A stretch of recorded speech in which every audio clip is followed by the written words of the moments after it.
Welcome to How People Move People, a podcast about the impact that our words, art, stories, and lives have on each other. Each series' journey unfolds in a sequence of 6 episodes. This series, titled Midground, is hosted by dancer, curator, and scholar Dr. Tara Aisha Willis. Midground brings pairs of dance and performance artists together in kinship around their roots and work in the Black Midwest.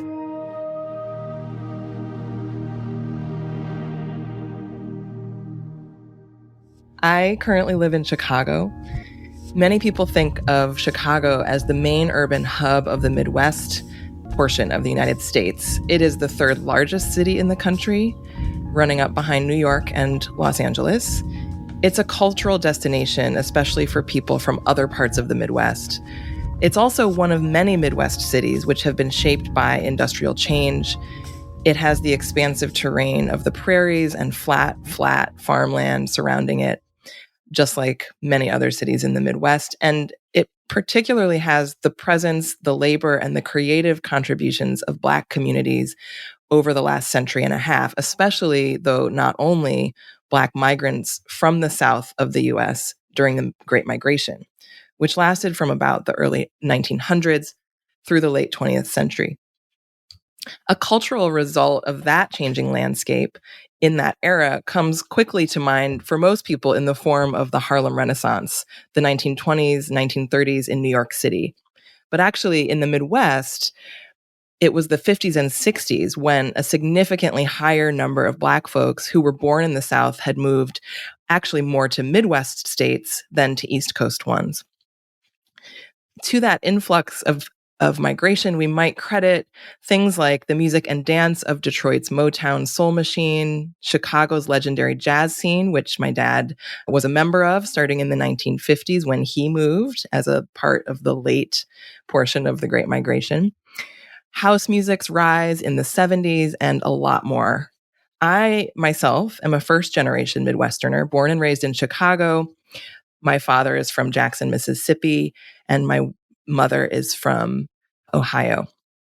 My life in the dance field took me to New York City for many years, but it also returned me back to Chicago in 2017 when I was invited to create this podcast series a few years later. It was that transition, that path of return to my home that got me thinking about what kind of conversations I wanted to have from where I am now. The first thing I noticed about being back in the Midwest was something that had never been quite so plain to me when I was growing up, nor even on brief trips home to Chicago.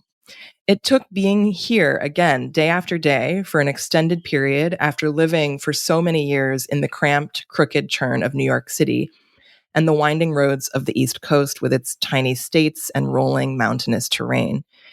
Even among the biggest downtown skyscrapers of the Midwest, something about the flatness of the land and the spread out state borders opens up the sky.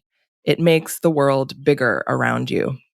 Not every part of the Midwest is totally flat, but there is a feeling to many of our cities that it's possible to look down a street and see for miles. Expressways, yes, expressways, not highways, that's what we call them in Chicago, often wind over top of a grid, making you see only more sky. There's a particular spacious sprawl and homey intimacy to many of the Midwest cities, big and small, Chicago and beyond.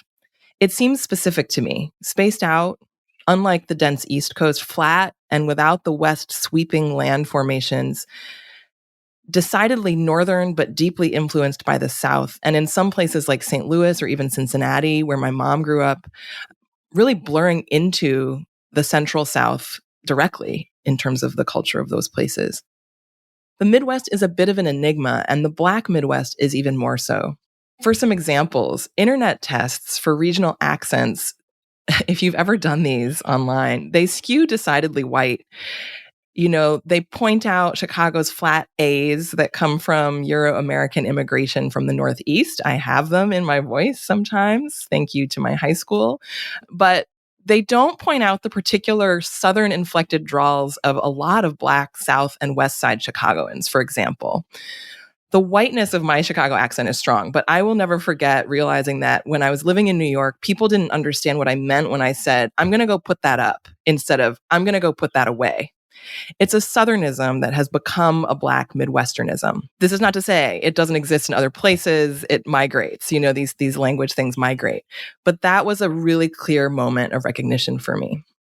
When the needs and desires of Middle America come up in political debates across the country, they rarely refer to the particularities of Black disenfranchisement in the Midwest, despite our longstanding presence here. Despite, or maybe precisely because of, the clear visibility of Black Midwesterners over the last decade in instances of racialized police brutality, and then the galvanizing protest movements that have been initiated in response, the Midwest has still not quite congealed in the national imagination as a place where Black people live, work, organize, and create. But as many of my guests on this podcast point out, maybe that's for the best. You'll notice I haven't thus far defined which states I'm actually including in the Black Midwest. In the book, Black in the Middle, an anthology of the Black Midwest, the Black Midwest sometimes might be overlaid with actually a larger map of the Rust Belt, which includes parts of Pennsylvania, among other states that aren't usually considered to be Midwestern. That migration that happened was largely focused on industrial jobs, and the subsequent loss of industry that is central to the narrative is really core to the story of what formulates that map. In the book's foreword, Jamala Rogers writes, quote, "Like a middle child, Black Midwesterners have struggled to project our unique identity. Sandwiched between two pretentious sibling coasts, our collective mannerism often comes across as subdued and unassuming.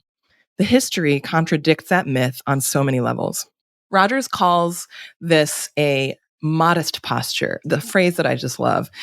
This modest posture is a way, at times, of surviving within Black enclaves of largely conservative states and the kind of landscape of largely segregated cities.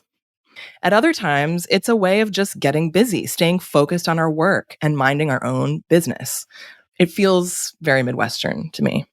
It's not hard to see the way that coastal cities take up so much airspace in the writing of the arts, dance history, designating the relevance of culture. But it's far more evident to me now than it was when I actually lived in New York City. In the years since I've moved back to Chicago, I've been personally and professionally thinking through my relationship with place in a way that I never did before. There's some larger sense of familiarity, a Midwestern ethos that's ingrained in my hometown but goes far beyond it, that I'm interested in. But specifically, a relationship with this blurry but true feeling thing that gets called sometimes the Black Midwest. So this podcast is my chance to draw on my own networks of dance people to selfishly help me address my own self-interrogation about this place, being from it, leaving it, and arriving to it. I've gathered the guests in this series around my own curiosities as I figure out what it is about here, what on earth I'm doing here, what broader mesh I'm part of here. I knew there was a connection I wanted to make between Black dance practices and the Black Midwest, specifically in relation to our lineages, our roots, our work preserving, archiving, and transmitting our pasts for the future. So I ask each pair of my guests questions that I've been asking myself. Is the Black Midwest a real thing, or just whatever we make it to be? Does it even matter to call it that or to label it? How are we in relation with a place or an idea of a place? One answer to that must include a sense of what's come before, what we're already working with when we move through that place, what that place and the people there have given us and what we pass along. An aspect of each guest's work is concerned with archives, history, and transmission of dance knowledge, whether it be through teaching, working with archival materials in their artistry, preserving their own legacies as artists, or advocating for Black lineages and influences to be better understood more broadly by more people. This podcast is essentially a constellation of people who are part of what I think of as a Black dance Midwest, or dancing Black Midwest. Not all of them live here. Some were born and raised but moved away. Some came here as adults. Some started here and remain here. I admit that my pool of participants is fairly Detroit and Chicago-centric, as is my own viewpoint. But it also includes Milwaukee, Wisconsin, St. Louis, Missouri, Minneapolis, Minnesota, Columbus, Ohio, and others. Many of the stories lay out a similar or at least related cultural landscape, regardless of city size and what position each individual has taken up within it. Dancing, movement, and embodiment are central to how these folks all talk about their relationships with both the Midwest and their roots and lineages as artists and as people. In turn, talking about dance and performance reveals an embodied geography of the Black Midwest. The series holds 4 paired conversations across 5 episodes. It starts with a conversation between curator and artist Katherine Simóne Reynolds and writer-performer Gabrielle Civil. Both of their work lives more in the performance art world, but their focus on the body in the landscape of the Midwest is singular, and they were both part of the Black Midwest Initiative's first convening in 2019, which led to that Black in the Middle anthology I mentioned, which they both contributed to. Next, you'll hear a conversation with Meida McNeal and Ajara Alghali, who both have been building organizations which preserve and promote legacies of African diasporic dance as social space, as well as doing extensive work to build arts infrastructure in their respective cities. Another conversation is with Reggie Wilson and Melanie George, who have crossed paths in the concert dance world before, but now sit down for the first time to think through together how their investment in studying lines of dance influence through ethnographic and embodied research and teaching overlap with their respective Midwestern upbringings. The series then closes with a conversation between choreographer Jennifer Harge and the legendary dance maker Bebe Miller, who Jennifer has looked up to for many years as part of a Black postmodern and experimental dance lineage. Each conversation has a focus that I would say, choreographed into each pairing and each set of questions. But there are unexpected through lines that came up as conversations unfolded. The series is, after all, about how people move people. What better way to find out than to bring them into conversation with each other and find my way through the middle of that exchange? This brings me to the title, Midground. Obviously, this is connected to the idea of the Midwest, the third coast. But midground also evokes the middle ground of a dialogue, the space between voices where conversation unfolds, commonalities are found, overlaps are explored. When I say ground, I'm thinking of the ground on and over which we move, where we dance, choreograph, migrate, and share space, where we make homes and find roots, family and community, but also artistic and cultural lineages that we carry wherever we go. This series is about a place, or an idea of many distinct places that are connected by geography as well as culture. It's also about how a place is both geographic and physical space, as well as the people that move through that space, making dance happen, finding relationship through motion. Ground is the support for our activities. It is paved for us by others, and we pave it for those to come. With that in mind, in each conversation, I ask guests who their work is for. This is based on something I heard author Alexis Pauline Gumbs say. She was talking about reading deeply the work of 1970s Black feminist writers like Audre Lorde, and she described feeling like she could feel these writers loving her from the past, like their writing was meant for people like her, but it was written before people like her were there to read it. What does it mean to make a body of work, to move and take action in the field of dance and in relationship with the landscape of the Midwest? But specifically, what does it mean to create for others? And for whom are we working, making, and moving? I see all these pairs of guests as part of a growing network of Black folks who are working in dance across and influenced by the Midwest. None of them were already well acquainted with their dialogue partners, if at all, but because of these conversations, now they are. The midground of these pairings, I hope, will continue beyond each episode's duration. That is when I'll know that my work here has worked, when these people move each other and others, as well as myself as interlocutor, and hopefully you as listener. At the beginning of each conversation in the series, I asked the participants to share what they do. Not their titles or their roles, but rather what does the doing actually look like? How would they describe their practice? How do they make things happen? What's the activity of their work? What shape does it take? So I'll close by saying my own version of that. I see my work as crafting rooms over time. By bringing creative people together in conversation, gatherings, and performance, by making dances and performing in work myself that sculpt space, body, and social worlds, that alter our sensory attention and open possible ways of being, and by researching and writing about artists who shape how culture unfolds in community. I see all those elements of my work as crafting rooms for Black folks and for dance itself in the present as well as the future. I hope this podcast can be part of how Black dance practices in and of the Midwest are discussed and presenced down the road.